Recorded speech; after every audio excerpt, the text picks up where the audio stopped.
హరే కృష్ణ. చూడండి, అయితే వ్యాస భగవానుడు భాగవతంలో ఒక సూక్తి చెప్తున్నారు. ఏమనంటే, మనకి 4 పాదాలు అంటారు కదా, ధర్మంకి ఎన్ని పాదాలు? 4 అని అంటారు చాలా వరకు. ఇప్పుడు ఒకటే పాదం ఉంది అంటారు. ఏమా పాదము? ఏమది? సంపుడా, నరుపుడా, ద్వేషమా, విద్వేషమా? అదే ఆ ఒక్క పాదం ఏమి? అధర్మం. అధర్మం ఎప్పటి నుంచో ఉంది. ఇంకా ఏం ఏం పాదం మీద ఉన్నారు? ఆ ధర్మం, దత్తాధర్మం. ఎప్పుడో చెప్పినట్టు గుర్తుకుంది. ఇది చెప్పానండి మీకు ఎప్పుడు. రైట్. అప్పుడు వ్యాస భగవానుడు ఏం చెప్తున్నారంటే, యాక్చువల్లీ ఈ యొక్క మహాయుగానికి 4 పాదాలు పెట్టారు ధర్మానికి. ఒకటి, అది ఏ రూపంలో ఉంటుందట అంటే, సత్యం రూపంలో, తపస్సు రూపంలో, దయా రూపంలో, దానం రూపంలో ఉంటుందట. సత్యయుగం ఉంటుంది, ఫస్ట్ యుగం. మనకంటే ఫస్ట్ యుగం. ఇక్కడ నుంచి మనకు 2 యుగాల తర్వాత ఉన్నటువంటి యుగం. దాన్ని ఏమన్నారు? కృతయుగం అన్నారు, సత్యయుగం. అప్పుడు ఆ కాలంలో సత్యం పలికేవారు, చాలా వరకు సత్యం అనేవారు. ప్రతి ఒక్కరు కూడా నిజంగా మాట్లాడేవారు, నిజాయితీతో ఉండేవారు, సత్యవచనం చేసేవారు.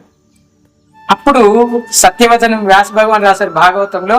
అసలు ఆ కాలంలో మామిడి చెట్లు పెద్దగా, పెద్ద పెద్ద వృక్షాలు, ఆ వృక్షాలకి ఇంతింత పెద్ద మామిడి పళ్ళు, వీటికి చిన్న చిన్న గుల్లలు కట్టేవారంట ఆ మామిడి పళ్ళకి తెగిపోకుండా.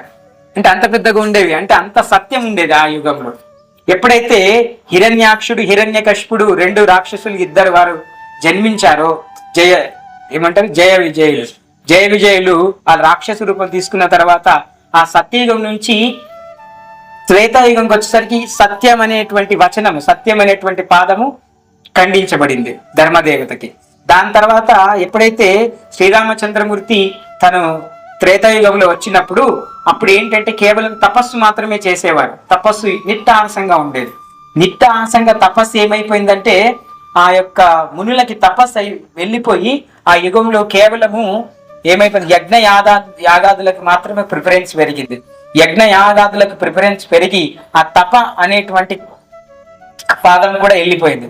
సత్యము, తప 2 వెళ్ళిపోయినాయి. 2 పాదాల మీద ఉంది అప్పుడు ఆ యుగంలో. దాని తర్వాత ద్వాపర యుగంకి వచ్చేసరికి 2 పాదాల మీదటువంటి ధర్మదేవత ఆ యుగంలో దయని కోల్పోయింది. దయ అనేటువంటి ఇంకొక పాదాన్ని కోల్పోయింది. ఎందుకంటే మీరు ద్వాపర యుగంలో చూసుకుంటే ఎవరికి దయ లేదు, అందరినీ చంపేశారు. అశ్వత్థామ సాక్షాత్తు ఆ యొక్క ఎవరు, మన అర్జునుని భార్య అయినటువంటి మన ద్రౌపది యొక్క పుత్రులు 5 కూడా చిన్న పిల్లలు, 6 నెలలు కూడా ఉండేవి వాళ్ళకి. వాళ్ళు నిద్రిస్తూ ఉంటే, వాళ్ళని నిద్రిస్తున్న సమయంలో మంచి గుర్తుపెట్టుకోండి, వాళ్ళందరూ ఇలా అటు యుద్ధం జరుగుతుంటే ఎక్కడో యుద్ధం జరుగుతుంది, ఆమె మాత్రం అలా పడుకోబెట్టి 5 పుత్రుల్ని, ఉప పాండవులు 5 అలా పడుకోబెట్టి ఆమె నిద్రిస్తున్న సమయంలో ఆ నిర్దాక్షిణ్యంగా, దయ లేకుండా, చిన్న పిల్లలు అనే పసి కందులు అంటారు కదా, పసిగుడ్లు, వాళ్ళని చూడకుండా అశ్వత్థామ వాళ్ళని చంపేస్తాడు. అంటే ఆ యొక్క దయ అనేది కోల్పోయాడు. ఆ యుగంలో దయ అనేది పోయింది. కలియుగంకి వచ్చేసరికి 3 పాదాలు పోయినాయి. సత్యం పోయింది, తపస్సు పోయింది, దయ పోయింది. ఒక్కటే ఒక గుణం ఉందట ఇప్పుడు కలియుగానికి. ఏమది? దానం. ఏమి? దానం. అందుకనే ఈ యుగంలో చాలా మంది చాలా వాటికి దానం చేస్తారు. మేము ఇక్కడ ఇది చేస్తున్నామంటే ఫుల్ దానం ఇస్తారు, కానీ ఏదినికి దానం ఇయ్యాలో తెలియదు. మళ్ళీ అజ్ఞానమైనటువంటి దానం మనం విచ్చలవిడిగా చేస్తాం. కానీ జ్ఞానవంతమైనటువంటి, మనకు మేలు చేసేటువంటి, మన యొక్క వంశాన్ని ఉద్ధరించేటువంటి, మన యొక్క కర్మని క్లీన్ చేసేటువంటి దానం ఇచ్చేది తెలుసుకొని ఇవ్వాలి. దానం కూడా ఎరిగి దానం చేయాలి అంటున్నారు. అవునా? కాబట్టి తెలుసుకొని దానం చేయాలి. ఆ దానం మీరు చూస్తుంటే బయట ఎన్నో రకాల దానాలు ఉన్నాయి. అవునా? అన్నదానం ఉంది, ఇంకా శ్రమదానం ఉంది, ఇంకా స్వచ్ఛత దానం ఉంది, ఇంకేమేమో దానాలు ఉన్నాయి. కానీ ఇక్కడ ఎవరికి దానం చేస్తే, ఇందాక మనం అనుకున్నట్లు ఎప్పుడు ప్రభుపాద ఒక ఎగ్జాంపుల్ చెప్తారు. చెట్టుకి పువ్వులు, కొమ్మలు, కాయలు వస్తే, కొమ్మలకి పువ్వులకి నీళ్లు పోస్తే సరిపోతుందా? చెట్టు వృద్ధి చెందుతుందా? కాదు కదా. ఎక్కడ పోయాలి నీళ్లు? నీరు అట్లా సింపుల్ లాజిక్. అట్లానే మనం ఎవరెవరికో ఎక్కడెక్కడో దానం ఇస్తే మనకు దొరకాల్సినటువంటి ఆ యొక్క తృప్తి గాని, ఆ దాని నుంచి రావాల్సినటువంటి ఆ ఫలితం గాని మనం పొందాము. అందుకనే శాస్త్రంలో చెప్పబడుతుంది, మీరు దానం అనేది సాత్వికమై ఉండాలి, అది సత్వగుణానికి ఖర్చు పెట్టేవారై ఉండాలి, భగవంతుడి సేవలో సంపూర్ణంగా వినియోగించడమై ఉండాలి మన యొక్క దానం. సో కాబట్టి మీ అందరికీ ఈ సందర్భంగా మేము తెలియజేసేది ఏంటంటే, జన్మాష్టమి మహోత్సవాన్ని 20వ తారీఖు రోజు నిర్వహించడం జరుగుతుంది జేబిఎన్ గార్డెన్ లో. మీ అందరికీ తెలుసా జేబిఎన్ గార్డెన్? సో మీ చుట్టుపక్కల మీ స్నేహితులకి, మీ బంధువులకి, మీకు ఎంతమంది తెలుసో అంతమందికి చెప్పండి. అదే విధంగా ఇందాక మనం మాట్లాడినట్టు కలియుగంలో ఏ గుణం ఉంది? కలియుగానికి దాన గుణం. మీరు భగవంతుడికి సేవ చేయకండి, మాకెవ్వరికి సేవ చేయొద్దు, మేము కూడా సేవనే చేస్తున్నాం. కాబట్టి మీరు ఎలా తోచితే అలాగా, ఒక వస్తు రూపంలోనో, ధనం రూపంలోనో, ధాన్యం రూపంలోనో, ఇంకే రూపంలో అయినా సరే మీరు భగవంతుడికి సేవ చేయొచ్చు. మీరు ఎవరు సేవ చేయాలని ఉన్నా ముందుకు రండి, భగవంతుడికి సేవ చేయండి. ప్రతి ఒక్క పైసాని కూడా మేము భగవంతుడిలో కైంకర్యం చేస్తాం. మీరు చూస్తారు ఆ రోజు ఎలా మేము ఆ యొక్క కార్యక్రమం నిర్వహిస్తాం. ప్రతి ఒక్కరు ఎవరైతే సేవ చేశారో వారందరికీ కూడా భగవంతుడి యొక్క అర్చన, అభిషేకంలో వారికి భాగస్వామ్యం కల్పిస్తాం. అట్లనే కాకుండా ప్రతి ఒక్కరి ఇంటికి కూడా ఎవరైతే సేవ చేశారో వారి ఇంటికి భగవంతుడి యొక్క ప్రసాదాన్ని కూడా ప్రతి ఒక్క గడపకి పంపించడం జరుగుతుంది. సో కాబట్టి మీరు సాక్షాత్ భగవంతుడికి ఆవిర్భావం. మీరు ఏదో ఉత్త రోజుల్లో మిమ్మల్ని సేవ అడగరు ఎవరు, కానీ ఇక్కడ సేవ కేవలం మిమ్మల్ని ఇప్పటి నుంచి సంవత్సరానికి ఒకటేసారి మిమ్మల్ని నుంచి సేవని ఆర్జిస్తాం. ఆ సేవ మళ్ళీ సంవత్సరం వరకు మిమ్మల్ని మళ్ళీ ఎలాంటి సేవ కూడా ఆర్జించండి.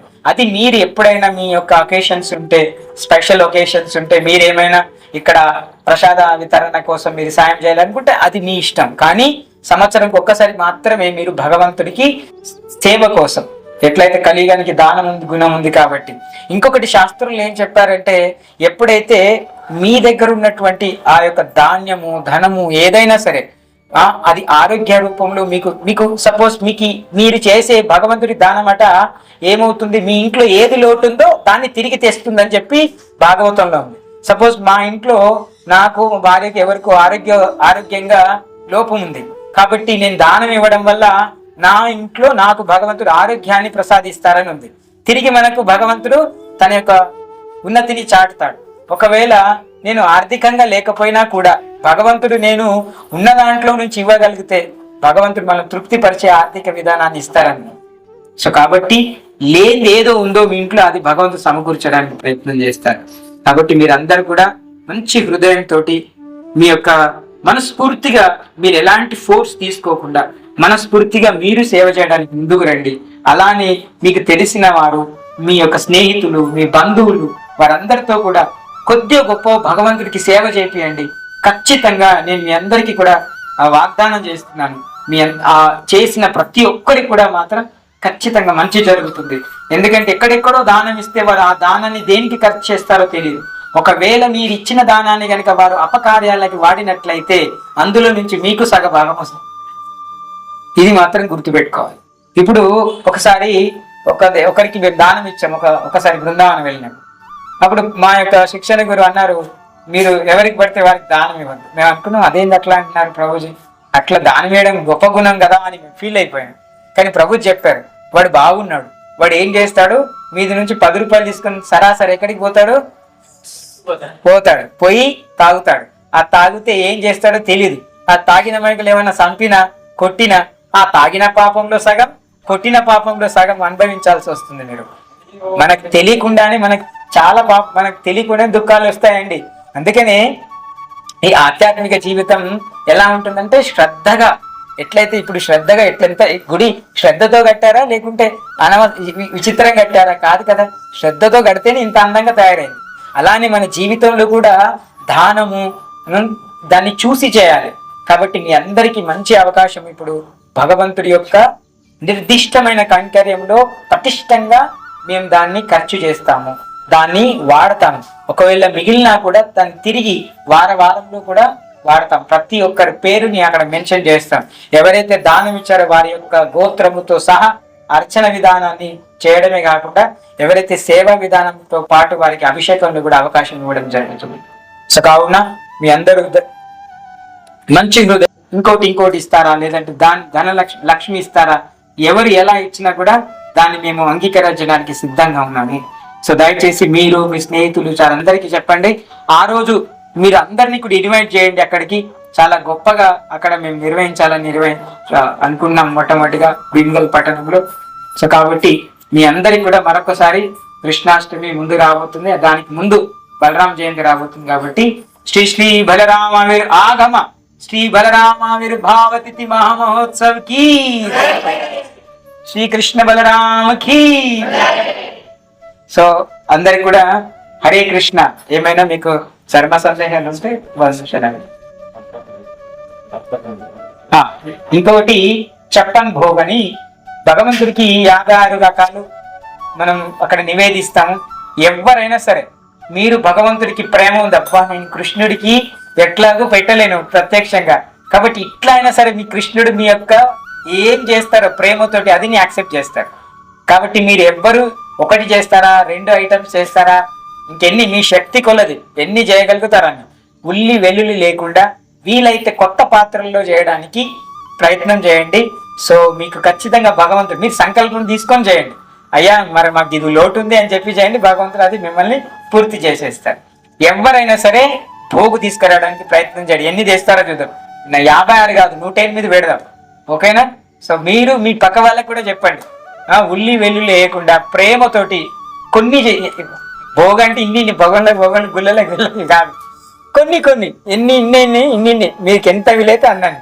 సో కొంతమంది ఏం చేస్తారు, కొన్ని ఎక్కువ ఐటమ్స్ చేస్తారు, కొంతమంది ఏం చేస్తారంటే ఎక్కువగా తక్కువ ఐటమ్ చేస్తారు. కాబట్టి ప్రేమతో మీరు ఏం చేసినా సరే అది భగవంతుడు స్వీకరిస్తాడు. సో కాబట్టి అలా మీరు భోగ్ చేయడానికి ప్రయత్నం చేయండి. హరే కృష్ణ.